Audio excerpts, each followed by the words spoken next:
오늘 우리에게 주신 하나님의 말씀은 요한복음 6장 26절부터 27절까지의 말씀입니다. 신약성경 152페이지 정도에 있습니다. 요한복음 6장 26절부터 27절입니다.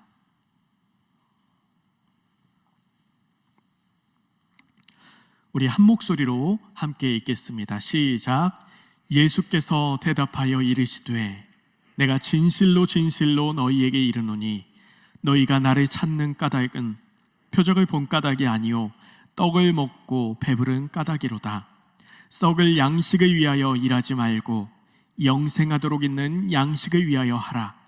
이 양식은 인자가 너희에게 주리니 인자는 아버지 하나님께서 인치신 자니라. 아멘. 오늘 말씀의 제목은 영생하는 감사입니다.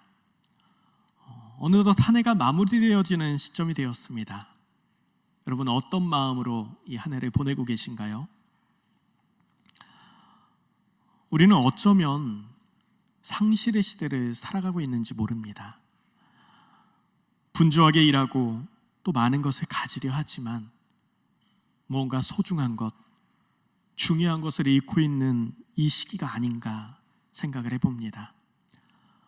불과 5, 60년 전만 해도 매일의 끼니를 걱정했지만 이제는 잘 먹고 잘 먹는 정도가 아니라 어떻게 하면 더 화려하게, 어떻게 하면 더 맛있게 먹을까 고민하고 있습니다. 그런데 정작 암 발병률은 높아지고 고혈압과 당뇨 환자들은 폭발적으로 증가하고 있죠. 생활 여건이 나아져서 화장실은 2개가 되고 또 집 평수는 점점 넓어집니다.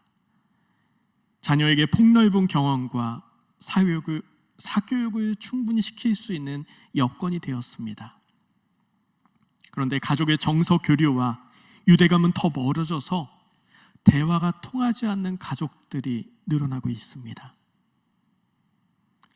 배부르게 먹었지만 채워지지 않는 배고픔, 풍족하지만 계속해서 어디에선가 밀려오는 허무함, 공허감. 지금 우리가 잊고 있는 것은 무엇일까요? 이 시대 속에 우리는 무엇을 잃어가고 있을까요? 10년이면 강산이 변한다고 했죠. 그런데 요즘은 말이 바뀌어서 최신 휴대폰이 나오는 정도가 되면 강산이 변한다고 합니다. 그래서 1, 2년 정도 되면은 다른 세상이 된 시대가 되었습니다. 오늘이 다르고 또 내일이 다른 시대가 요즘입니다. 이러한 엄청난 변화가 새로운 것만을 만들어낼까요? 오히려 빠른 변화가 그 속도만큼이나 엄청난 상실을 가져다 준 것을 생각해 보셨나요? 눈부신 발전의 이면에 퇴보와 상실의 짙은 그림자를 생각해 볼 때입니다. 내비게이션을 예로 들어볼까요? 과거에는 여행을 가거나 아니면 업무차 모르는 지역을 갈 때 항상 지도와 함께 했습니다. 그래서 지도를 먼저 펼쳐보고 어느 길로 가면 되겠다 이렇게 잘 파악을 했죠. 그것은 꽤 모험적인 일이었고 또 시행착오도 겪는 일이었습니다. 그래서 길눈이 밝은 사람들이 꽤 인기가 있고 자신감이 있던 시절이 있습니다.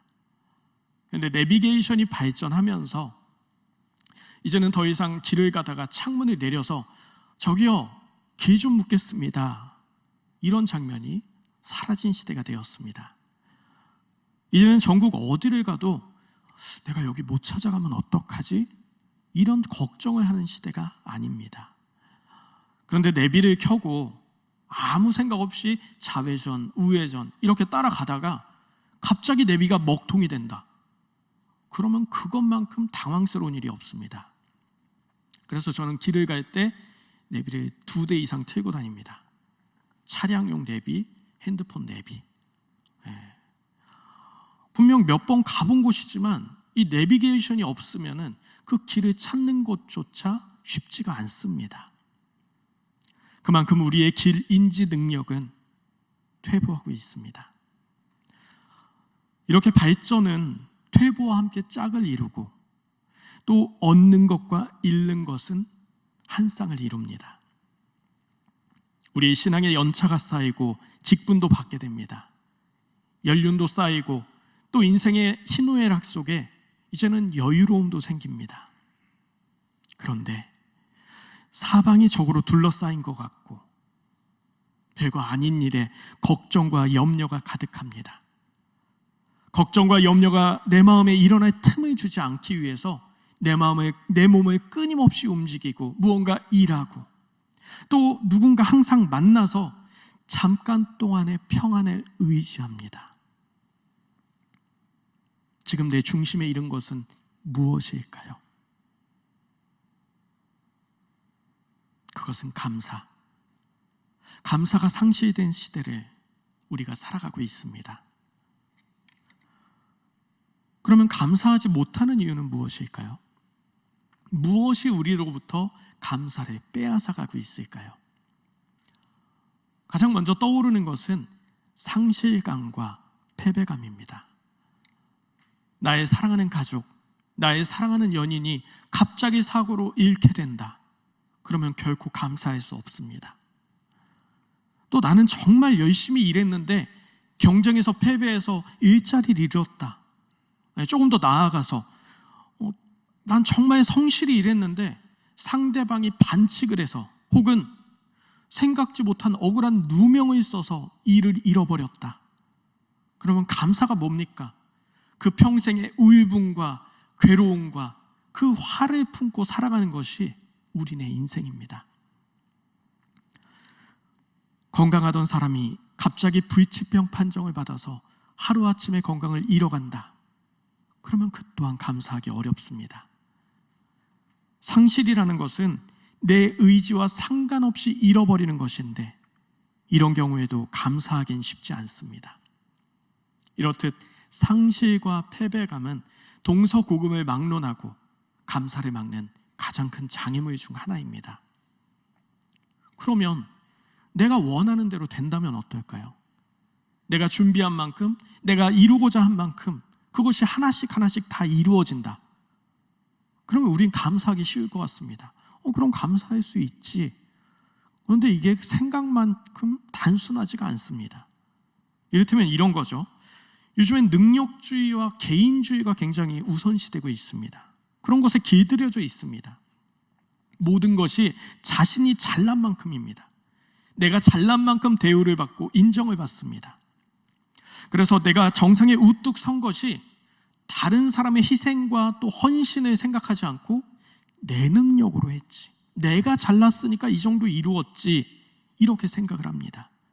연봉이 높아진 것도 내가 잘난 탓입니다. 한 남성이 직장에 취업을 해서 고액 연봉자가 됐어요. 그래서 학자금 대출도 스스로 갚고 열심히 일합니다. 그는 어려운 환경을 딛고 일어선 것이, 그리고 이렇게 출세한 것이 모두 자기 자신의 노력 때문이라고 생각을 합니다. 그러면 부모가 내게 해준 것 전혀 없다고 생각을 하죠. 인간은 태어나서도 스스로 살 수 없는 존재입니다. 감사를 알지 못하는 사람은 이 세상에서 가장 자신을 많이 도와준 사람을, 그 도움을 잊는 사람입니다. 또 하나 아주 고전적인 장애물이 있죠. 그것은 비교의식입니다. 비교의식은 발전과 진보를 가져오는 순기능이 있습니다. 반대로 우리를 끝없이 경쟁으로 내몰아버리는, 쉴 새 없이 우리를 피곤하게 하는 것이 비교의식입니다. 거기에 극심하게 남을 의식하는 문화가 더해져서 남보다 조금 더 넓은 집, 큰 차, 학벌 등을 위해서 끊임없이 애쓰는 시대가 되었습니다. 그러다 보니까 결국 어떤 사람도 이런 비교의식 속에 참된 안정, 참된 만족을 얻지 못합니다. 왜냐하면 우리가 살아가면서 경험했지만 항상 나보다 더 배운 사람을 만나고 더 가진 사람을 만나기 때문입니다. 이런 비교의식은 최초의 인류에 속하는 가인으로부터 시작을 합니다. 창세기 4장에 보면은 가인 동생 아벨을 죽입니다. 심리학에서는 이것을 카인 콤플렉스라고 합니다. 그러니까 하나님이 내 제사를 받지 않은 것, 하나님이 나의 제사를 받지 않은 것은 저 아벨 때문이다. 문제의 원인을 자신에게서 찾지 않고 동생에게서 찾다 보니까 그것을 계속 되뇌이다 보니까 살인까지 저지르게 된 겁니다. 사울이 자기 사위인 다윗을 왜 죽이려고 했습니까? 다윗이 골리앗을 물리쳤을 때 사람들이 찬양합니다. 사울이 죽인 자는 천천히요, 다윗이 죽인 자는 만만히로다. 내 인기가 급락한 것이 바로 저놈 다윗 때문이야. 가인 컴플렉스죠. 이러면 절대 마음에 평화가 없습니다. 비교하는 가운데는 진정한 감사를 할 수가 없습니다. 문제는 이런 잘못된 비교가 부메랑처럼 자기에게 돌아온다는 겁니다. 가인은 쫓겨나 방황하게 되고 되는 일이 없는 사람이 됩니다. 사울은 자살로 삶을 마치게 되죠. 이렇듯 비교는 시기와 질투를 낳습니다. 그리고 그것은 부메랑처럼 자기에게 돌아옵니다. 그러면 상실감과 패배감, 그리고 능력주의와 개인주의, 비교의식만이 감사를 하지 못하게 하는 것일까요? 오늘 요한복음 6장의 본문은 감사의 상실에 대해서 전혀 다른 이유를 우리에게 제시하고 있습니다. 수없이 많은 사람들이 함께 경험했던 기적이 오병이어입니다. 이 경험으로 그들에겐 소망이 생깁니다. 예수님을 따라가는 것이 그냥 좋은 말씀 듣는다 이렇게 생각했었는데 그게 아니라 이제는 먹고 배부를 수도 있는 겁니다. 자신들의 원함을 이루어주는 것이 예수님을 따르는 일이었습니다. 그러자 이분이야말로 진정 참 선지자다, 진정한 선지자다 이렇게 외치면서 본문 15절에 보면은 예수님을 왕으로 세우려 합니다. 자신들의 필요를 채워주는 예수를 메시아라고 확신하면서 자신들의 원함을 이루어줄 것이라고 확신을 한 겁니다. 그래서 사람들이 너도 나로 예수님을 왕으로 세우려고 한 것이죠. 예수님이 주로 사역했던 곳은 갈릴리 지역이었는데 우리가 성경을 읽으며 많이 들어봤던 벳세다, 가버나움, 거라사, 게네사렛, 믹달 등 이 모든 지명은 갈릴리에 있던 항구들의 이름입니다. 고고학자 멘델 루는 유적지 탐사를 통해서 예수님 당시에 갈릴리에는 13개의 항구가 있었고 또한 그곳에는 약 4만 명가량의 인구가 거주했다라고 주장을 합니다. 그러니까 4만 명가량의 사람이 있었기 때문에 예수님이 사역하는 가운데 수없이 많은 사람들이 모여들었던 것이지요. 예수님은 이렇게 모여든 왕을 세우려는 사람들을 피해서 가버나움으로 가십니다. 근데 이 사람들은 예수님이 가버나움으로 가는 것을 못 봐서 벳세다에서 계속 예수님을 찾습니다. 그런데 잠깐 찾는 것이 아니라 다음 날까지 예수님을 찾게 되고요, 다음 날이 되어서는 베드로의 동원에서 건너편인 가버나움으로 예수님을 찾아갑니다. 자신들의 원함, 자신들의 욕구를 이루어줄 예수님을 놓칠 수 없는 집념입니다. 모든 것을 뒤로하고 예수님을 찾아 나섰던 이들의 간절함이 어느 정도였는가? 그것은 적어도 10km 이상이 되는 그 호수를 건널 수 있는 열정이었고요, 자신들의 생업을 뒤로하고 자신들의 삶을 뒤로하고 가정을 뒤로하고 위험도 무릅쓰면서 찾아 나섰던 열정이었습니다. 이들에 대해 예수님 말씀하십니다. 너희가 나를 찾은 것은 표적의 본까닭이 아니요 떡을 먹고 배부른 까닭이로다. 이들은 배부르기 위해 예수님을 찾았다는 겁니다. 예수님은 표적과 떡을 대조하셨는데 표적이라고 번역된 헬라어는 세메이아라는 단어로 영어의 사인이라고 번역되고 우리나라 말로는 표시, 간판, 기호로 번역됩니다. 그러니까 우리 일상에 표지판이 있으면은 거기에 무엇이 있는지 알게 되죠. 그러니까 사인이라는 것은 무언가를 가리키는 겁니다. 이게 무슨 의미냐? 예수님은 이 사인을 통해, 이 표적을 통해 가리키고자 하는 것, 보여주고자 하는 것이 있었는데, 이 무리는 그 진정한 의미를 보는 게 아니라 먹고 배부름만을 생각했다는 겁니다. 예수님은 하나님의 사랑을 보여주고자 했는데 무리는 먹고 배부름, 그것만을 추구했다는 것입니다. 그렇다면 무엇 때문에 이 무리가 배부름만을 찾아서 모든 것을 뒤로하고 예수님을 찾았을까요? 당시 시대에 대해서 초기 그리스도교 사회사라는 책을 보면은 1세기 로마 그리고 이스라엘의 땅의 토지 소유에 대해서 자세히 기록합니다. 갈릴리와 유대 지역은 기본적으로 농촌 지역이었습니다. 그래서 토지 소유가 매우 중요했습니다. 그리고 예수님 당시에는 약 90%의 인구가 농업에 종사를 했습니다. 그런데 이 토지의 소유는 로마 시내에 살았던 귀족들입니다. 아까 귀족들이 땅을 가졌고 농민들에게 땅을 임대해 줍니다. 그리고 임대료로 수확의 30%를 걷어갔습니다. 이 임대료는 수확이 흉작이 되어도 어김없이 내야 하는 금액이었습니다.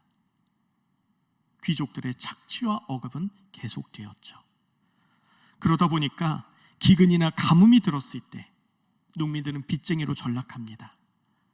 빚을 갚기 위해서 토지를 팔고 일용직 노동자로 전락하고 노예가 되어버립니다. 마태복음 20장에 보면은 포도원 비유가 있죠. 근데 거기 보면은 저녁 시간이 다 되어가는데도 여전히 일용직 일을 찾는 사람들의 이야기가 나옵니다. 이것은 당시 어려운 경제 상황을 잘 보여주는 말씀입니다.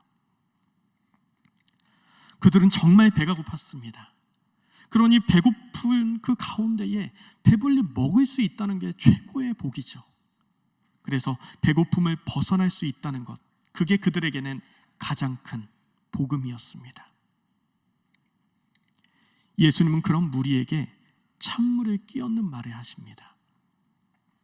썩을 양식을 위하여 일하지 말고 영생하도록 있는 양식을 위하여 하라. 지금 이 사람들은 눈에 불을 켜고 찾으려 하는 그것을 예수님은 썩을 양식이라고 일갈하십니다. 너희가 구하는 것은 썩을 양식이다. 영생하는 양식을 구하도록 하라.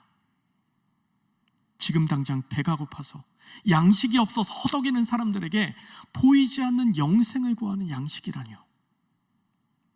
지금 배가 고파서 죽겠다는 사람들에게 밥을 먹는 것 이상으로 중요한 게 무엇이 있습니까?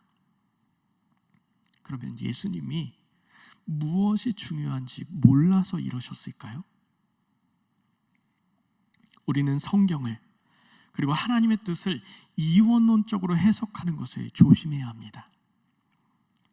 예수님께서 썩을 양식이라고 했다고 해서 먹는 것이 중요하지 않다, 이렇게 말씀하신 게 아닙니다. 일례로 예수님이 사역하는 당시 안식일에 제자들이 예수님과 함께할 때에 배가 몹시 고팠습니다. 그래서 밀을 따다가 그것을 비벼서 알맹이를 먹은 적이 있습니다. 근데 바리새인이 이것을 보고 아니 안식일에 어떻게 그것을 먹느냐 이렇게 책망을 합니다. 이에 예수님은 안식일보다 더 중요한 것이 사람이라고 말씀하십니다. 안식일에 배고픔을 호소하는 제자들을 책망하지 않으셨습니다. 또한 오병이어의 사건을 볼 때 그들이 원하는 만큼 먹을 것을 주었고 배부르게 하셨습니다. 그러면 지금 당장의 배고픔 말고 급하지 않을 것 같은 일을 추구하라고 하신 이유는 무엇일까요? 오늘 예수님은 우리에게 어떤 위급한 상황에도 너무나 어려운 여건에도 영원한 양식을 놓치지 말라는 것입니다. 우리에게 가장 중요한 것을 놓치지 말라는 겁니다. 지금 너희가 중요한 것을 놓치고 있어. 예수님은 오병이어의 사건을 통해 그들이 하나님의 사랑을 깨닫기 원했습니다. 그리고 그 사랑으로 서로를 위로하고 서로를 돌보길 바랬습니다.